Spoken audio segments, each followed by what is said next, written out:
کہ ہر حال میں وہ اللہ سے امید رکھے، اس پر بھروسہ رکھے، اس پر امید رکھے. کبھی کسی حال میں، چاہے وہ پہاڑوں کی طرح ہوں، چاہے وہ سمندر کی گہرائیوں کی طرح ہوں، وہ کبھی اللہ سے مایوس نا امید نہ ہو. تو بھائیوں، میں عرض کرا تھا کہ امتحان تو سب کا ہوگا. ہاں، ہر ایک کا امتحان اس کے ظرف کے اعتبار سے، اس کی استعداد کے اعتبار سے. بڑوں کا امتحان ان کی ایمان کی بڑائی کے اعتبار سے، اور ہمارا ایمان ہمارے ایمان کی کمزوری کے اعتبار سے. گھڑا خریدتے ہیں، پہلے زمانے میں تانبے کے گھڑے ہوتے تھے، سو بجا بجا کے خریدتے تھے. تو گھڑا خریدتے ہیں تو اس کو ڈھول بجا کے خریدتے ہیں. تانبے کے گھڑے کو بھی بجا کے دیکھتے ہیں، اور مٹی کے گھڑے کو بھی بجا کے دیکھتے ہیں. لیکن جتنے زور سے تانبے کے گھڑے کو بجاتے ہیں، اگر اتنے ہی زور سے مٹی کے گھڑے کو بجا کے دیں گے تو کیا ہوگا؟ جتنے زور سے تانبے کے گھڑے کو بجا کے دیتا ہے، اگر اتنے ہی زور سے مٹی کے گھڑے کو بجائیں گے تو کچھ بھی نہیں بچے گا. وہ گھڑے اتنا بج جائے گا، بچے گا ہی نہیں کچھ. تو اللہ پاک بھی بجاتے ہیں، بجا کے دیکھتے ہیں، ہر ایک کو اس کے ظرف کے اعتبار سے، ہر ایک کو اس کے ظرف کے اعتبار سے. بڑوں کا امتحان بڑا تھا، ہمارا امتحان مٹی کے گھڑے کا امتحان ہے. لیکن ہے امتحان تانبے کے گھڑے کا بھی اور مٹی کے گھڑے کا بھی.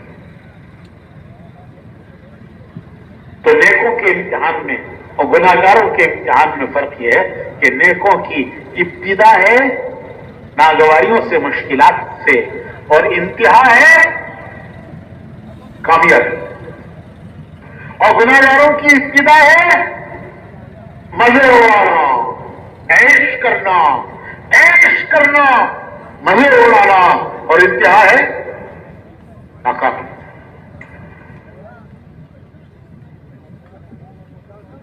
پنجرا خریدتے ہیں پرندے کے لیے بھی، اور پنجرا خریدتے ہیں چوہے کے لیے بھی. ایک پرندہ خریدتے ہیں پرندے کے لیے، طوطا، پرندہ، چڑیا، طوطا، ان کے لیے ایک پرندہ خریدتے ہیں، اور ایک پنجرا خریدتے ہیں چوہے کے لیے بھی. دونوں ایک سے ہیں، دونوں ایک سے ہیں. لیکن پرندے کا پنجرا پیار سے ہے، محبت سے ہے، اس کی حفاظت کے لیے ہے کہ کہیں بلی ہاتھ نہ مار دے. کبوتر کو، طوطے کو بلی ہاتھ مارتی ہے، اس کا خون پی جاتی ہے. میرے طوطے کو، میرے کبوتر کو بلی ہاتھ نہ مارے. تو پنجرا بنایا ہے، اس کے لیے خریدا ہے پیار سے، محبت سے، حفاظت کے لیے، حفاظت کے لیے. وہ چوہے کا پرندہ، چوہے کا پنجرا، وہ بھی حفاظت کے لیے ہے کہ میرے گھر سے کہیں اور نہ جائے.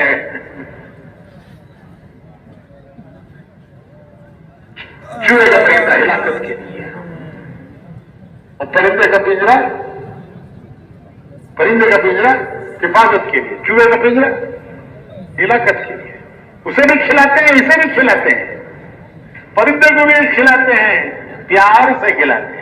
اس کی آواز پیاری ہے، اس کی پکار پیاری ہے، اسے بھی کھلاتے ہیں. اور چوہے کو اس سے اچھا کھلاتے ہیں، چوہے کو اس سے اچھا کھلاتے ہیں. ہمارے علاقوں میں ناریل بھون کر روسٹ کر کے لگاتے ہیں چوہے کے لیے. ناریل روسٹ کرو تو بڑی خوشبو آتی ہے اس میں. تو بچہ کہتا ہے اما مجھے دے، وہ کہتے ہیں نہیں جا، یہ چوہے کے لیے ہے. تو کیا چوہا پیارا ہے تو اچھے سے نہیں، یہ اس کے پکڑنے کے لیے. اور جب قبضے میں آ جاتا ہے تو پھر یاد دلا کے اسے مارتی ہے. بچے کی یونیفارم قدرے مارے، کتابیں قدر ڈالی ماری. تو میرے بھائیوں، مصر کے تخت پر یوسف علیہ السلام کو بھی اللہ نے بٹھایا، فرعون کو بھی بٹھایا. ایک کی ابتدا مشکلات سے، انتہا کامیابی، دوسرے کی ابتدا عیش و عشرت سے ہے اور انتہا ڈبو سے مارا ہے۔ حامان، شمشاد، نمرود، ان سب کی ابتدا ہے عیش و عشرت سے، انتہا ہے ناکامیوں سے۔ تو نیک اور دیندار کی دو مثالیں دیتا ہوں۔ ایک مثال ہے سکندر کی۔ کون سکندر؟ وہ گلی کا سکندر۔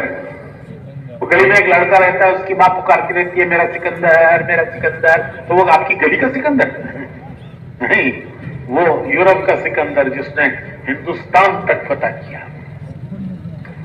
ابھی اس کے گاؤں میں یورپ کا جوڑ ہوا، ہماری جماعتیں گئی تھی، میکسیڈونیا اس کا شہر ہے، اس میں اجتماع ہوا، یورپ کا مشورہ ہوا اور 33 ملکوں کے لوگ اس شہر میں جمع ہوئے۔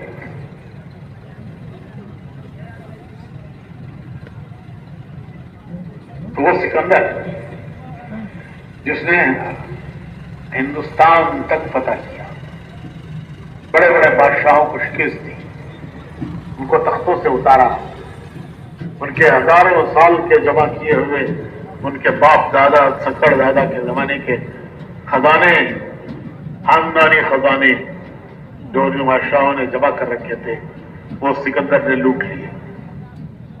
بڑی بڑی کوئی فوج اس کے سامنے ٹھہر نہیں سکی۔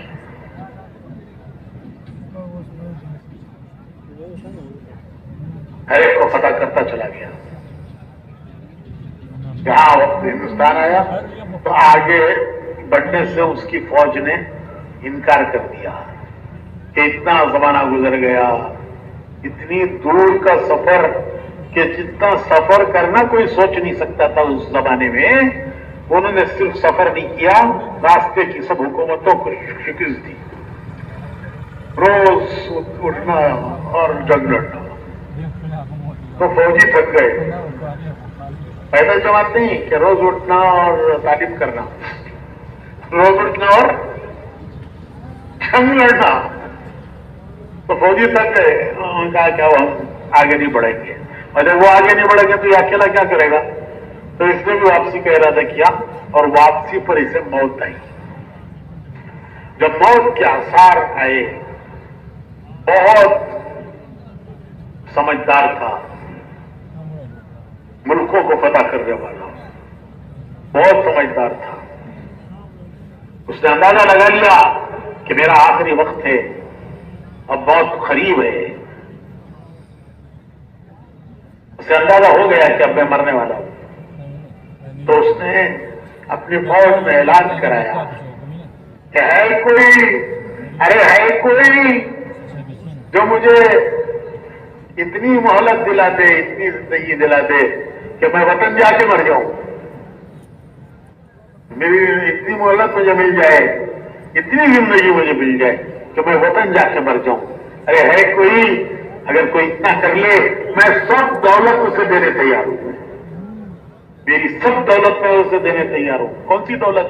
جو پتہ نہیں کتنے ملکوں کو فتح کی ہوئی، وہاں کے بادشاہوں کی، ان کے ہزاروں سال کے خزانوں کی، وہ دولت جو اس نے حاصل کی تھی، وہ چند دنوں کی زندگی کے لیے دینے تیار ہے کہ مجھے بس اتنی مہلت مل جائے کہ میں اپنے وطن جا کے مر جاؤں۔ مجھے معلوم ہے کہ موت تو آئے گی، لیکن اتنی مہلت مل جائے کہ وطن جا کے مر جاؤں۔ تو حسرت کی موت، ایسی موت، حسرت کی موت کہ پردیسی پردیس میں جان دے رہا ہوں، کیونکہ آگے کی کوئی امید نہیں ہے، آگے کے لیے کوئی بھیجا نہیں ہے، آگے کا کوئی انتظام کیا نہیں ہے۔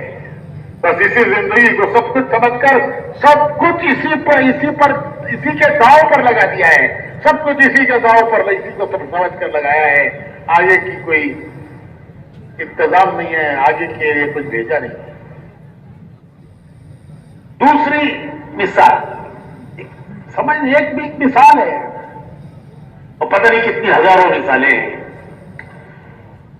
حضرت حضرت سیدنا بلال رضی اللہ تعالی عنہ، ان کے انتقال کا وقت آیا ہے، بیوی پاس بیٹھی ہوئی ہیں، دیکھ رہی ہیں کہ میرے شوہر دنیا سے رخصت ہو رہے ہیں. کہنے لگی کیسے غم کا وقت ہے، کیسے رنج کا وقت ہے، واہ کربا واہ کربا. کرب کہتے ہیں غم کے اور تکلیف کے وقت. تو بیوی کہتی ہیں کیسے رنج کا غم کا وقت ہے کہ میرے شوہر دنیا سے جا رہے ہیں. کیسے شوہر؟ مسجد نبوی کے مؤذن، اسلام کے پہلے مؤذن، اسلام کے پہلے مؤذن، حضور کے ہر وقت کے قاضی، وہ دنیا سے جا رہے ہیں. اس سے زیادہ رنج کا غم کا کیا وقت ہوگا؟ تو بلال رضی اللہ تعالیٰ عنہ سنتے ہیں، بیوی کی بات سن کر کہتے ہیں تو غلط کہہ رہی ہے، یہ رنج و غم کا وقت نہیں ہے، یہ خوشی کا وقت ہے، یہ خوشی کا وقت ہے. تھوڑی دیر میں دنیا سے رخصت ہونے والا ہوں، میں تھوڑی دیر میں دنیا سے جاؤں گا. میرے آقا محمد الرسول اللہ صلی اللہ علیہ وسلم میرے انتظار میں ہیں، وہ میرے انتظار میں ہیں. کیا آج کون آ رہا ہے؟ آج بلال آ رہا ہے، آج بلال آ رہا ہے. میرے دوست، ان کے دوست کون؟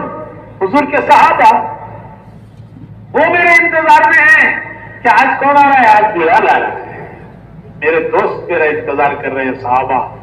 میرے آقا محمد رسول اللہ صلی اللہ علیہ وسلم میرا انتظار کر رہے ہیں کہ آج بلال آ رہا ہے. جیسے ہمارے بہت سے گھروں میں لوگ باہر کے ملکوں میں کام کرتے ہیں، امارات میں، قطر میں، سعودیہ میں، قطر میں، امارات میں، کویت میں. جب ان کے آنے کا دن ہوتا ہے تو گھر میں کیا خوشیاں ہوتی ہیں کہ آج فلاں آ رہے ہیں. بیوی کہتی ہے آج میرا شوہر آ رہا ہے، باپ کہتا ہے آج میرا بیٹا آ رہا ہے. بیوی کہتی ہے میرا شوہر آ رہا ہے، ماں کہتی ہے آج میرا بیٹا آ رہا ہے، باپ کہتا ہے میرا بیٹا آ رہا ہے. ابھی تھوڑی دیر میں لاہور ایئرپورٹ پہ اترے گا، اسلام آباد ایئرپورٹ پہ اترے گا، اور تھوڑی دیر میں گھر پہنچے گا.